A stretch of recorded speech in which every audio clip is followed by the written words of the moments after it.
তো এখানে র ফাইলটা রাখার একটাই উদ্দেশ্য, যাতে পুরো পড়ি তোমাদের সাথে শেয়ার করি। আর ডেফিনেটলি বারবার করে বলছি, ওই যে নিজেদের স্মৃতির জন্য কিছুটা রেখে দিচ্ছি। তাই জন্যই আমি এখান থেকে এতটুকু কাটঝাট করছি না। যদি প্রয়োজন হয় তো ডেফিনেটলি আমি কেটে দেব।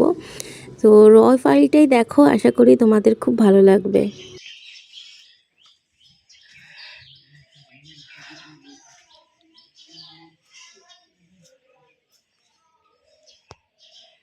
তো এর আগে কোনো দিন গ্রাম দেখিনি, তো এই ফার্স্ট টাইম দেখছি।